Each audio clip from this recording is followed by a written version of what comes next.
Cambio terna es nuestro hashtag de la noche y es que hoy en el Congreso de la República se entraría a discutir en el Pleno pues quién ocuparía la silla vicepresidencial. Ya se había anunciado una terna ayer por parte del presidente de la República, se entró en el debate de si Carlos Contreras, ministro de Estado, que no ha renunciado 6 meses antes de la elección, estaba en la posibilidad de ser incluido dentro de la terna. De último minuto, el presidente decidió cambiar el nombre de Carlos Contreras e incluir el de Oliverio García Rodas, diputado del Partido Patriota. Cambio terna es nuestro hashtag de la noche. Las noticias nacionales son presentadas por Azúcar de Guatemala.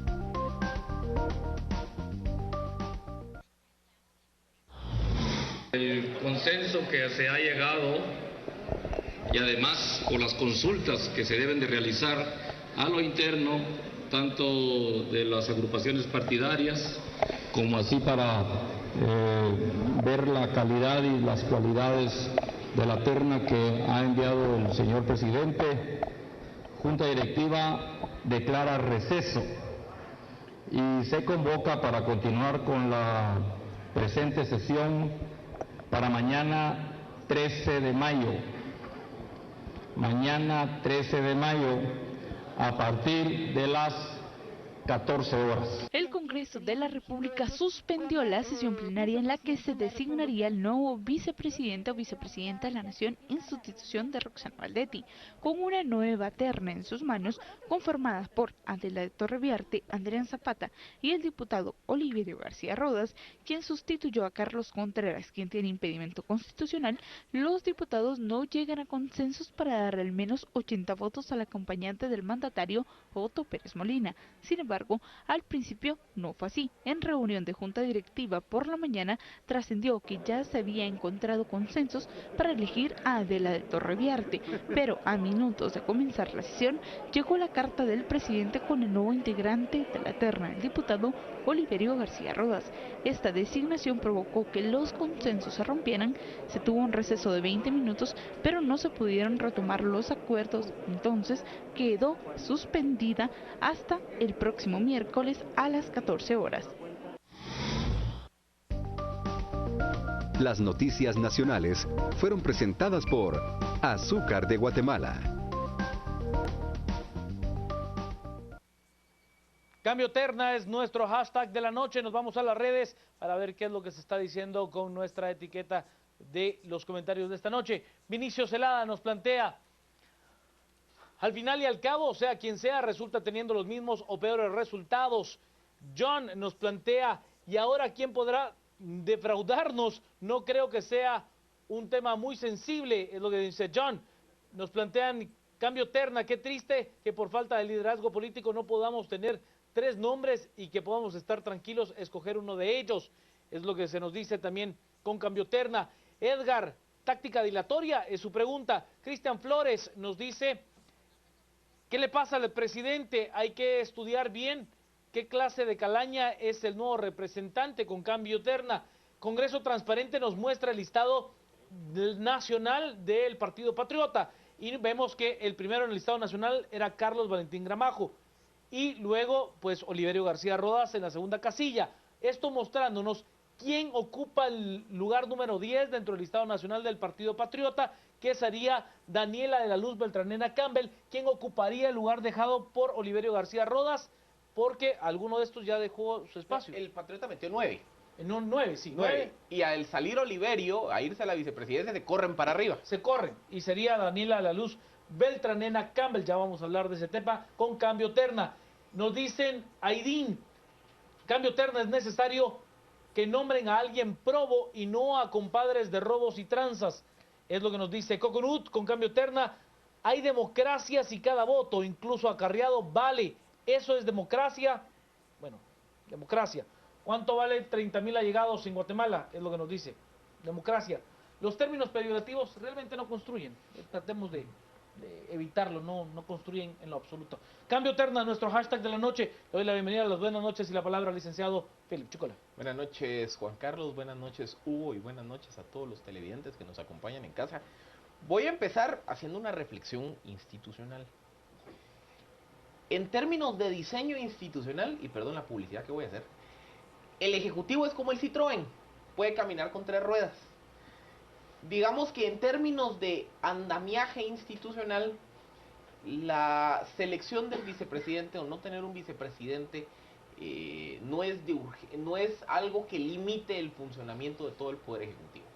Sí es una afrenta a la institucionalidad porque estamos hablando de que el riesgo latente es qué ocurre si el día de mañana el presidente no tendría que salir del país, o si se enferma, o si sencillamente algo le pasa. Ahí entonces es donde el vacío del vicepresidente sí generaría una crisis institucional de gran envergadura.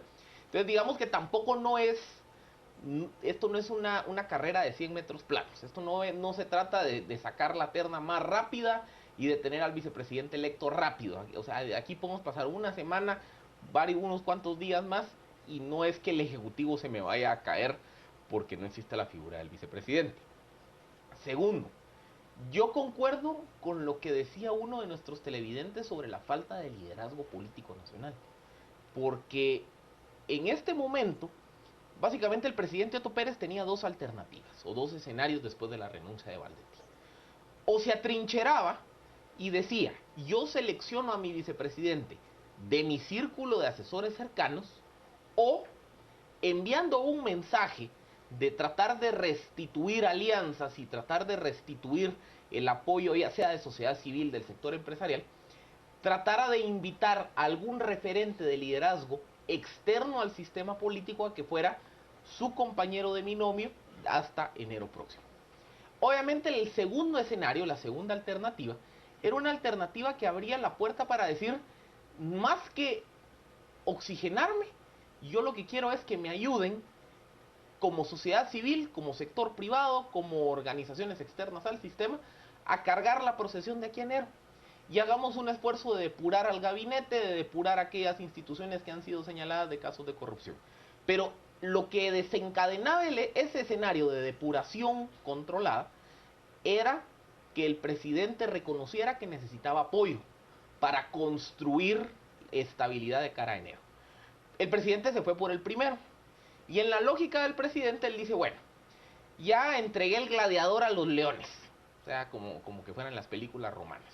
Ya entregué a Valdetti, ya la saqué o ya se dio su renuncia. Entonces, en teoría, ya el coliseo se me va a calmar. Entonces, ya puedo regresar a algo así como a la teoría del gato pardo. Es necesario cambiar para que todo siga igual. Entonces, viene el presidente y dice, bueno, ya saqué a Valdetti, ya cambié, pero todo va a seguir igual. Entonces, voy a buscar un vicepresidente de mi rosca. Entonces se hablaba que si iba a ser Julio Ligorría, que si iba a ser Mauricio López, que si iba a ser Carlos Contreras. En el caso de Ligorría y de Mauricio López le mandaron un mensajito ahí de parte de los poderes supremos internacionales que mejor no. Y entonces él termina decantándose por una segunda terna en donde va Carlos Contreras, Adelita de Torreviarte y donde va Zapata. Adrián Zapata. Adrián Zapata. Que ahí, a ver, la lógica del presidente era, bueno, quiero a alguien que haya estado en el Ejecutivo, que haya sido cercano a mí. Obviamente sabemos la historia de por qué se cae la candidatura de Contreras. En fin, ahí había una interpretación amplia. Hay abogados que dicen que el 186D no aplica cuando es una designación del Congreso. Hay otros que dicen que el 186D aplica bajo cualquier criterio de selección de candidato indistintamente o de optar al puesto indistintamente de las condiciones. No hay jurisprudencia, digamos que nunca se ha resuelto un tema en este sentido, pero era una propuesta cuestionable que daba lugar a un debate constitucional. Entonces viene el presidente, saca a Contreras y mete a Oliverio García Rodas, que yo he de decir, yo creo que es uno de los 15 mejores diputados que hay en el Congreso. Me parece un diputado muy técnico. Él es reconocido dentro del Congreso como el gran decano legislativo. Él ha presidido la Comisión de Legislación y Puntos Constitucionales, que en términos prácticos es la que saca gran parte de la chamba en el Congreso. Él fue constituyente, digamos que es un referente legislativo de lo poco referente que queda en el Congreso. Aunque hay que hacer la salvedad. Intramuros del Congreso tiene un gran reconocimiento, pero fuera de los muros es visto como el establishment de la política guatemalteca. Porque ahí lleva varios periodos. El establishment. A nivel de medios de comunicación se le señala que es un diputado muy cerrado, que tiene mal carácter, Pero digamos que, a ver, si tuviéramos que elegir a los 10 mejores diputados del Congreso de la República, yo sí diría que Oliverio está en eso. Y entonces por eso, a ver, por eso les digo, eso es como que el presidente a cuentagotas va haciendo concesiones, porque dice, va, pues, se me cayeron una terna exclusivamente de ejecutivo, voy a hablar a alguien de partido, a alguien de legislativo, me jaleo a Oliverio, que tiene el respeto, que tiene el reconocimiento del interno del Congreso. Ahora hay un tema acá. Buenas noches, Lick. Buenas noches, Juan Carlos, y buenas noches, Filip, y a quienes nos acompañan hoy a las 10 p.m. Miren, yo entiendo la posición del presidente al elegir personas cercanas a él. O sea, el poder tiende a querer centralizarse, ¿sí? El poder tiende a querer ocuparlo todo, y esto es lo que está haciendo el presidente, porque hay una cuestión aquí sobre todo de confianza, y es que si estoy en una situación en la que soy más vulnerable que antes, o sea, el presidente hoy es más vulnerable que antes, está siendo atacado por varios frentes, ha perdido sus bases de apoyo, perdió la relación con el sector privado organizado, perdió la relación con la clase media urbana, en el Congreso de la República su bancada se achiquitó, ¿sí? No tiene un candidato presidencial para las siguientes elecciones. Entonces lo que está pasando ahorita es que el presidente no puede arriesgarse a meter a alguien a su gobierno que le pueda jugar la vuelta, que lo pueda traicionar, que pueda hacerle competencia en el ejercicio del poder. Entonces, digamos, yo entiendo que no va a escoger una persona que no sea cercana al gobierno, y en ese sentido creo que las opciones que planteó, digamos que están más o menos bien, pero todas tienen sus debilidades. Y aquí podemos enumerarlas. Por ejemplo, en el caso de Oliverio, yo coincido con que Oliverio García Rodas es de los mejores diputados que hay ahora. Y es una persona que actualmente tiene mucho respeto de muchas personas que han tenido la oportunidad de interactuar con él en asuntos como la legislación de seguridad y justicia, los intentos de reforma al sistema de seguridad y justicia. O sea, muchos hablan bien de él, pero aún Oliverio García Rodas tiene algunas colas que le pueden machucar. Ahí circuló hoy a través de redes sociales un link de un blog de izquierda que se llama Albedrío. En este blog presentan un análisis de Luis Solano. Luis Solano es un analista que tiene una revista que se llama El Observador y que por allá por los años 90 estaba en una revista que se llamaba Infopress, que era una fuente de información estratégica a la cual se accedía por suscripción. Básicamente, en este artículo de Albedrío cita documentos de Infopress en donde se señala a Oliverio García Rodas de estar, o se indica que Oliverio García Rodas estuvo acusado en algún momento, no que se le haya culpado, no que se le haya probado, pero estuvo acusado en algún momento de estar relacionado con cuestiones como el tráfico de drogas, como el robo de vehículos, ¿sí? Esto fue allá en el año de 1995, cuando el Partido Patriota ni siquiera existía. Y para 2007 incluso se le señala de tener, digamos, algunos vínculos. De hecho, él es familiar de Fernández Ligorría, y se señala a Fernández Ligorría de tener algunas relaciones con el grupo de Moreno. Si no soy mal, que es el que da origen a la línea. Entonces, ¿qué es lo que pasa? Que si el Congreso eligiera a Oliverio García Rodas, además del asunto de Daniela Beltranena, que es algo que ya todos conocemos y que es, digamos, un potencial riesgo, pero además de ese asunto, está la posibilidad de que alguien quiera sacar estos señalamientos que de nuevo no han sido comprobados, pero que alguien quiera sacar estos señalamientos y deslegitimar la decisión del presidente o la decisión de los diputados. Y así como a él, pues a los otros dos también les podremos encontrar algunas cosas que seguramente no los hacen idóneos. Entonces, los diputados tienen una situación difícil enfrente porque el presidente les presentó una terna más o menos incómoda. Vámonos a las redes. Esta noche estamos con cambio terna. Como nuestro hashtag de la noche, me inclino por Adela de Torreviarte, aunque creo que su carrera se verá empañada por el puesto tan desgastado. Brandon nos dice, yo no quiero confiar en los diputados que hasta se están hundiendo llegar al Congreso. ¿Cómo ellos elegirán correctamente? Es lo que nos plantea Brandon. Nos dice David, con cambio terna, ¿será que el juego que hay en la terna es para desviar la atención del caso de la línea? Creo que el caso de la línea no lo van a poder desviar tan sencillo, David. Nos dice también Telma Castillo, cambio terna. El cambio de última hora pareciera el cierre de alguna negociación. No sería de extrañarse que lo haya consultado con Valdetti. Glenda López nos dice con cambio terna, este nuevo candidato me huele a gato encerrado. Si queda el del PP, Dios libre al gobierno, es lo que nos plantea. Josué no quieren a nadie porque son los del partido todos. Eso es lo que nos dice. Dairing nos plantea, ¿por qué elegir a alguien para seguir las mafias y el mal manejo? Que se frena la corrupción, tomarse en cuenta la capacidad. Susi nos plantea, ¿a quiénes propondrían ustedes? Porque la verdad no se me ocurre a nadie. Esa es una muy buena pregunta. Tener alguna respuesta es complicado. Pablo nos dice, más que el relevo en la vicepresidencia, exigimos justicia a Valdetti. Como pueblo no olvidamos. Selma, con cambio terna, están moviendo sus piezas conforme les convenga y seguimos en la misma. Y Manuela nos plantea cambio terna, tanto asesor para que metan las... cometen errores. Es lo que se dice. Nick, miren, a ver, yo disiento con Hugo en el sentido de decir que el presidente tenía que tomar una decisión de adentro. Oye, Otto Pérez está en un momento de tanta debilidad, pero es que ni Álvaro Colom, el 12 de mayo, después del caso Rosemer, estaba tan solo, tan débil, caminando sobre hielo fino, con un acusador muerto. Con un acusador, incluso Álvaro Colom tiene un acusador muerto que lo acusaba de su asesinato. Otto Pérez está peor. Otto Pérez está al borde del colapso. Hay una manifestación convocada en el que un segmento significativo de la clase media, que es la que lo llevó al poder, está pidiendo su cabeza.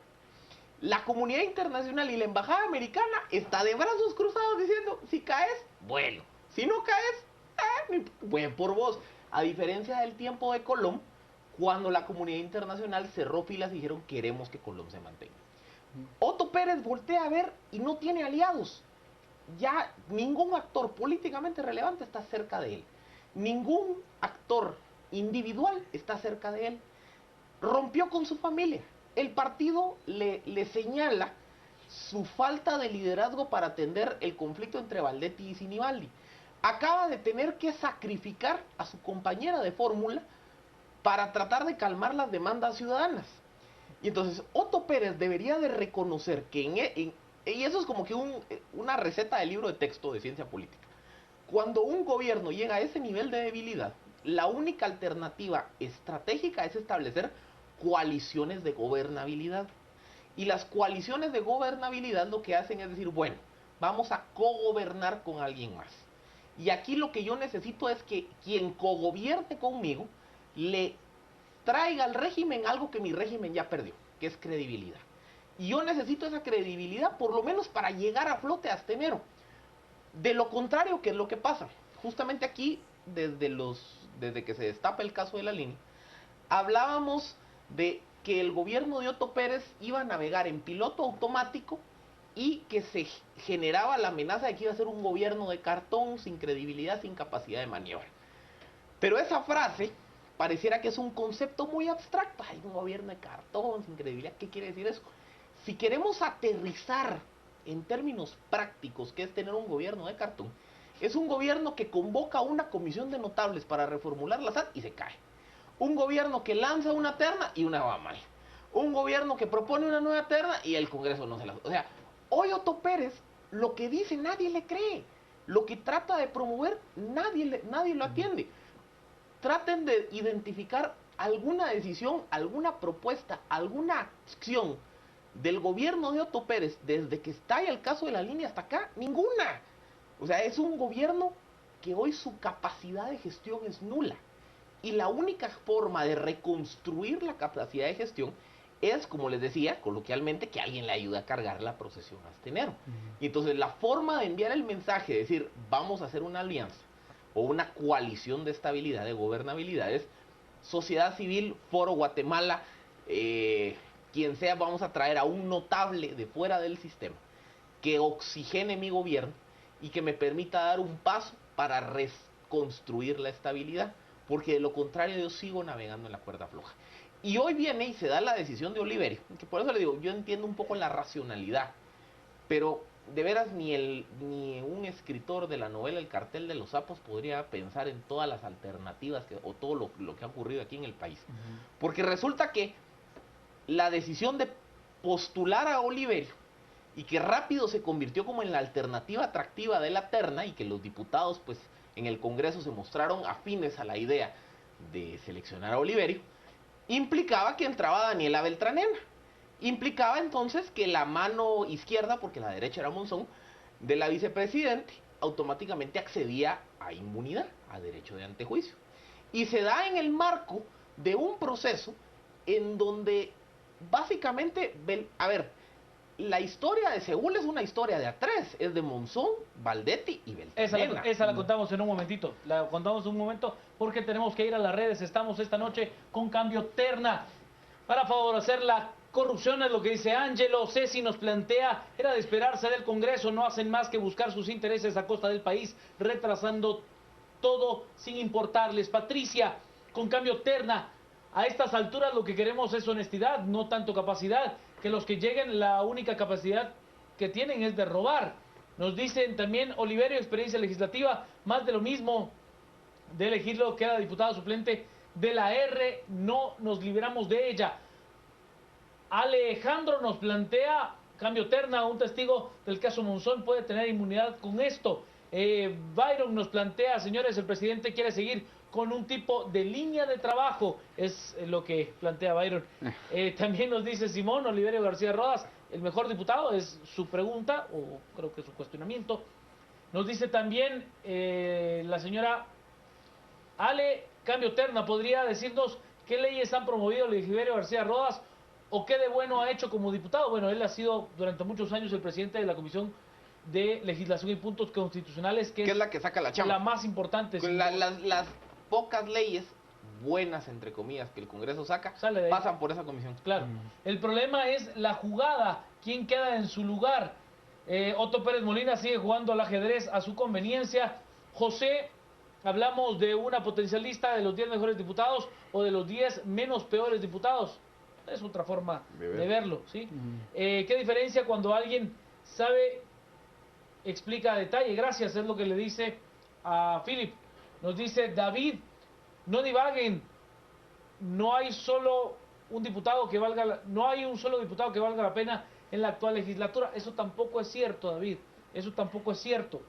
Es un extremo realmente, a ver, que en mi parecer el Congreso no ha tenido ni por mucho una mediocre legislatura. Eso es cierto. Ha sido terrible. Hay esfuerzos individuales, sí, terrible legislatura, que se han perdido por el colapso institucional.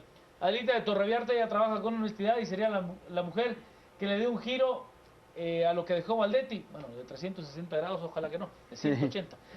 Lo escucho, Lick. Bueno, miren, yo vuelvo a plantear el punto de la cercanía al presidente y es la siguiente. Miren, si el presidente mañana se va de viaje, si el presidente mañana falta, si se enferma, si el Congreso lo termina, no sé, declarando incapaz físicamente para gobernar, o sea, cualquier situación que ocurra, quien asume sería el vicepresidente. Tomemos el escenario más sencillo, el escenario en el que él se va de viaje. El presidente en funciones tendría iniciativa de ley, el presidente en funciones tendría iniciativa constitucional, lo cual implica la posibilidad incluso de convocar una Asamblea Nacional Constituyente. O sea, no puede ser alguien que no sea de la confianza entera del presidente y lamentablemente, por lo que ha venido ocurriendo en los últimos 4 años, efectivamente el presidente se quedó solo y solo alguien muy cercano puede ser de su confianza. Entonces, yo creo que realmente no va a haber muchas oportunidades para que el presidente escoja a alguien desde afuera porque no es un riesgo que creo que esté dispuesto a tomar. El asunto es que estamos ante una situación en donde él pierde de los dos lados. Pierde si escoge a alguien cercano, pierde si no se escoge un vicepresidente, porque no se contribuye a distender la crisis, y pierde naturalmente si escoge a alguien que no es cercano. Entonces, el escenario en el cual estamos actualmente es el escenario que se deriva de la presión para la renuncia de Valdetti. O sea, si el proceso hubiera sido distinto, si se hubiera continuado, por ejemplo, con el antejuicio, y eventualmente se hubieran encontrado pruebas, pues habría habido espacio para que este tipo de negociaciones se dieran en otro contexto. Pero ahora lo que estamos es que... A ver, solo matizando una cosa, no creo yo que el licenciado Novales esté diciendo que la renuncia de Roxana Valdetti haya sido mala para el proceso. No necesariamente, no. O sea, pero yo creo que solo para matizarlo. Correcto, no. Yo no digo que la renuncia haya sido mala, pero que es lo que estamos viendo es la consecuencia natural. ¿Por qué? Porque ahora antes la cabeza de la vicepresidenta era un bien muy preciado, era un bien que todos querían. Ahora la cabeza del presidente es el bien que todos quieren. Entonces ahora estamos ante una situación que es radicalmente distinta. Es que la parte compleja de todo esto. Ya tengo la cabeza, ahora la cabeza Pero- esa, esta pero cabeza el que siguiente ya paso no vale es- nada. Y el vicepresidente que salga electo, no sé si de esta o de una nueva terna que pueda tener que ser la necesidad del presidente, yo no descarto la posibilidad de que ese vicepresidente termine concluyendo el mandato. Es que en serio, Como presidente. Como presidente. Es que en serio, Otto Pérez está en una posición al borde del colapso. Solo él es el único que no se ha dado cuenta del grado de la crisis que tiene. Ojo también otra cosa.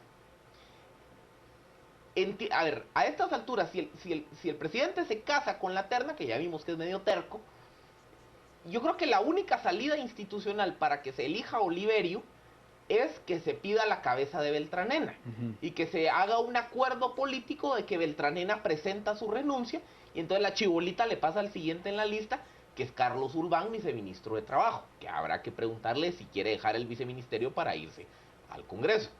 Si Urbán dijera que no, entonces se pasa una más la chibolita. ¿Quién creen que es?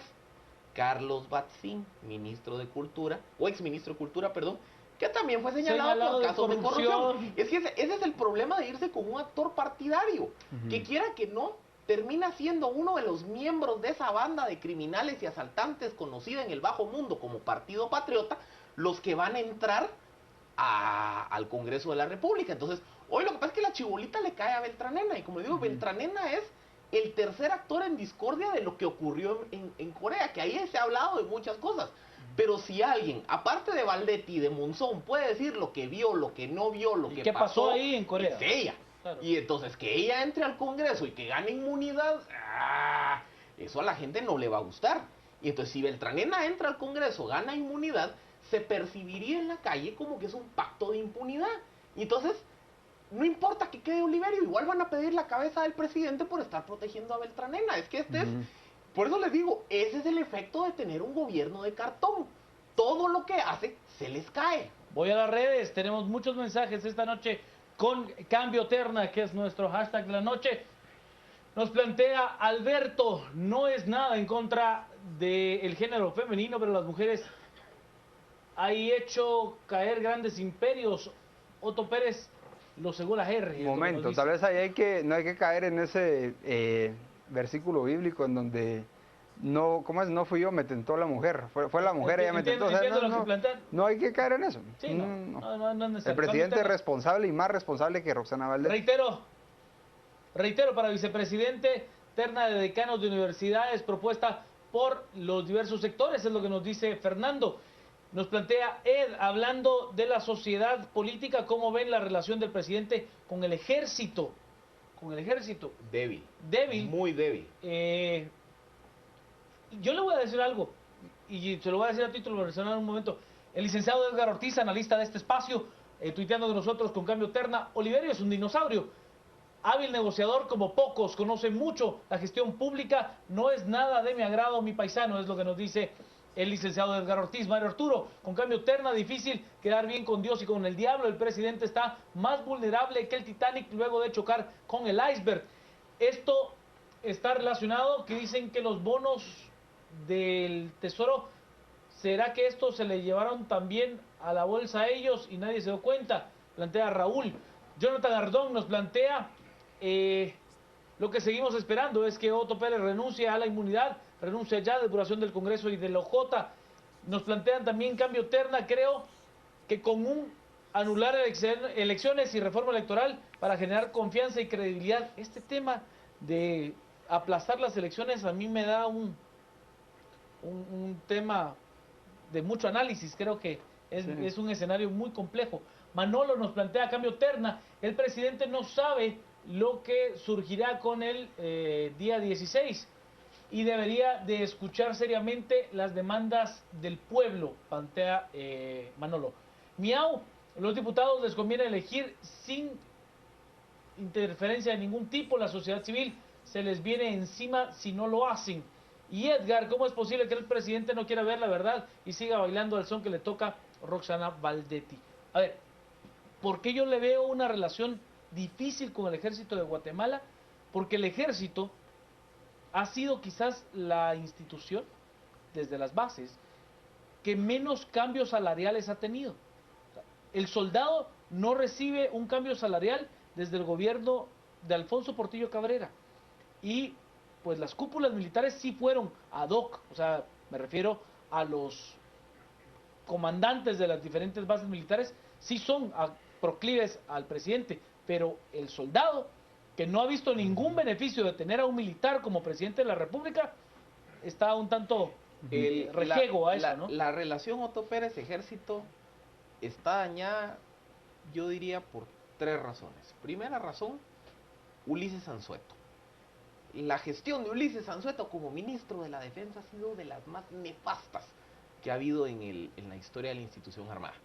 Porque Anzueto vino a potenciar muchos males del sistema dentro de la institución, el clientelismo, el amiguismo a la hora de seleccionar a comandantes, incluso ahí hubo un par de ascensos de oficiales rompiendo un poco la línea jerárquica porque se saltaron promociones, en fin, digamos que hubo un manejo de ascensos, de puestos e incluso de algunos negocios que dejaron un mal sabor de boca dentro de la institución. Segundo, para la institución armada, cuando Otto Pérez gana las elecciones o llega al poder por la vía democrática, pues para el ejército, la mentalidad militar era como un pequeño logro, era decir, uno de los nuestros. Uno de los nuestros y sobre todo el referente histórico de un líder militar que se comprometió con la democracia, llega al poder, entonces es una forma... Y era una validación del ejército ante el electorado. Era una forma de decir, miren, los oficiales somos hombres de Estado, que podemos construir instituciones y proyectos de nación, y ahí les va uno de nuestros mejores hombres para hacerlo. 3 años después, ya todos sabemos qué pasó, y en el ejército se dan cuenta de eso, voltean a ver a Otto Pérez y les dicen, es que vos solo estás haciendo que juzguen mal a los militares, mira toda la corrupción que estás generando, y van a asociar que todos los militares por igual somos igual de corruptos que vos y tu bola de ladrones. Naturalmente el ejército se siente incómodo por esa relación. Y tercero, al ejército lo que más le preocupa es la falta de liderazgo de Otto Pérez. Es que el valor de liderazgo para un oficial, para un militar, es muy fuerte. Es esencial. Y que Otto Pérez carezca de mucho liderazgo y que haya tercerizado las decisiones de Maldetti, que haya arriesgado la estabilidad del régimen por defenderla a ella, también tienen los militares en función de decir, mano, del general ya no queda nada. Vámonos, Lick. Bueno, posiblemente el peor error de Otto Pérez en su relación con el ejército fue utilizar al mismo ejército en enfrentamientos con la protesta social, particularmente a partir de lo que ocurrió en Totonicapán en 2012. Lo que hizo fue, a los ojos de la ciudadanía, confirmar esta idea de que los militares, de que un gobierno militar, un gobierno presidido por un militar iba a significar un gobierno represor. Entonces, digamos que a partir de ese momento, el trabajo que venía haciendo el ejército posterior a los acuerdos de paz para revalidarse frente a la sociedad guatemalteca se vino abajo porque pues había reminiscencias del conflicto armado. Si me dan chance me voy a referir rápidamente al tema de las elecciones. Miren, suspender las elecciones es abrir la puerta para un gobierno de facto. Eso es básicamente, no hay vacíos de poder. Y si no queremos a los diputados actuales, no queremos al presidente actual y además no queremos elecciones, yo no sé exactamente quién va a gobernar, pero no va a ser alguien que sea responsable ante la ciudadanía. Vamos a la pausa, estamos en el debate de esta noche con Cambio Terna a las 10 p.m. Por alusión, Lick Chicola. Por alusión directa, hoy sí patentizo mi pelea formal con Rosario, porque hasta el día de hoy había un acuerdo explícito de que no iba a ser público lo de los patriotas de Nueva Inglaterra. Es un abollón a ese Vince Lombardi. Es un abollón, todo el mundo sabe que yo soy 100% patriota, pero de Nueva Inglaterra. Vámonos a las redes, estamos esta noche con Cambio Terna, que es nuestro hashtag de la noche. Nos dice Luis, seguimos sin señal de canal antiguo en Malacatán. Ya lo hemos revisado y lo hemos ya señalado, gracias, de verdad, a toda la gente que nos ha mandado pues sus reportes de dónde tenemos algunos problemas. Le prometo que estamos trabajando en lo mismo. Jorge nos plantea, Cambio Terna, si Otto Pérez quiere salvar su cabeza y llevar a puerto su barco, debe de proponer una terna de consenso no ligada al PP. Área Isil, dupla, terna, cuarteta, quinteta, al final no será del agrado de algún sector al que escojan, por eso se escogen por voto popular. Eric, el verdadero problema es que todo el sistema de gobierno está lleno de funcionarios, empleados, contratistas y financistas corruptos, es lo que nos plantea. Cambio Terna, solo una pregunta más, ¿democracia seguirá contándose con votos en las urnas o será conforme a lo que quieran los manifestantes? Es lo que nos plantean. nos dicen la verdad, no hay nadie lo suficientemente transparente para el puesto, cambio terna, el que no es allí se corrompe. Nos dice José Mijangos, realmente Otto Pérez debería de renunciar y que el Congreso elija a alguien con honorabilidad. Ya basta de tanta testarudez, es lo que dice José. Y cambio terna, pero en las elecciones se decía urge mano dura y ahora ¿qué pasó? Veo que la cosa va de mal en peor. Cambio terna, el Congreso debe cuidar lo que hace, pues el pueblo está esperando el detonante, pero nada puede llegar, Beltranena, a la impunidad. Lo escucho, Lic Noales. Bueno, si yo creo que Filip planteó puntos muy importantes hoy, y creo que si aceptamos esos puntos como válidos, lo que estamos viendo es el ocaso del gobierno del Partido Patriota, y tenemos que saber que el gobierno va a caer o por las buenas, con un pacto de gobernabilidad que implique que el presidente renuncie al poder político que ostenta actualmente. ¿Cuál?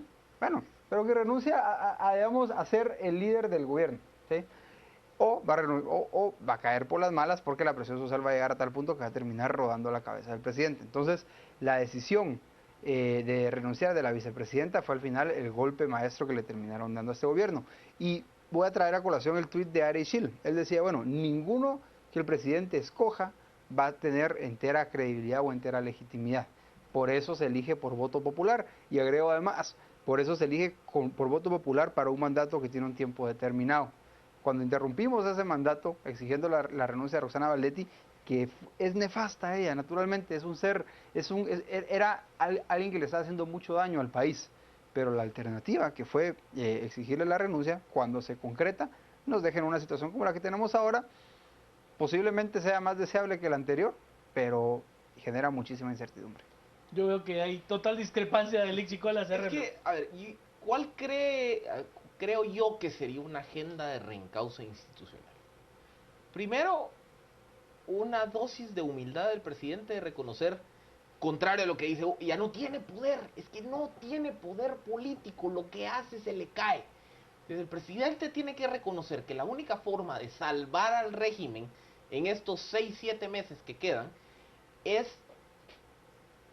promover que un actor fuera del sistema, con credibilidad y que venga apoyado por una multiplicidad de sectores, se le sume como compañeros de binomio. Segundo, que ese compromiso por cargar la procesión en conjunto venga acompañado por un proceso de depuración interna. Y la depuración interna es empezar a cortar los dedos gangrenados del Estado. Yo creo que a estas alturas del partido todavía podemos, o el presidente puede salvaguardar la estabilidad de su régimen si él directamente corta dedos gangrenados. Y les cuento algo, el seguro social, que es algo así como que una pierna ya gangrenada, pero se puede atender. Todo lo que ocurre en los negocios del Ministerio de Comunicaciones, lo que ocurre en el Ministerio de Desarrollo Social, en general los negocios de la obra pública, en fin, digamos que hay varios nichos de corrupción en el gobierno que se tienen que atender y que el presidente, si quiere tener un mínimo grado de credibilidad, debería iniciar un proceso de reencauce y de depuración. Un último toque, Lic. Agregaría algo a lo que dice Filip, reforma institucional. Ahí está durmiendo la tercera fase. La reforma a la ley electoral y de partidos políticos, hay propuestas de reforma a la ley de servicio civil, propuesta de reforma constitucional en seguridad y justicia. Ley de compras y contrataciones. Hay de dónde sacar, ya está, pero el Congreso, y por eso las manifestaciones deben ir dirigidas hacia el Congreso, hay que obligar a que el Congreso colabore con el presidente. Pero ojo, Ahí lo dejamos. Cambio terna, nuestro hashtag de la noche. Nos vamos al resumen. Cementos Progreso. Compartimos sueños, construimos realidades. Presenta este segmento. Congreso suspende sesión plenaria en la que debía elegir al vicepresidente de la Nación. Ejecutivo hace cambio de terna a última hora. Contraloría General de Cuentas interpone denuncias en el Ministerio Público contra AMSA por desembolso de 22 millones de quetzales en el caso del lago de Amatitlán. Perú, protestas contra minera, deja 2 civiles y un policía muerto, además de varios heridos. Y un último terremoto en Nepal deja 57 muertos y más de 1.000 heridos. Cementos Progreso. Compartimos sueños, construimos realidades. Presentó este segmento. Gracias, Chicola Novales Sandoval. Que tenga una noche muy hermosa.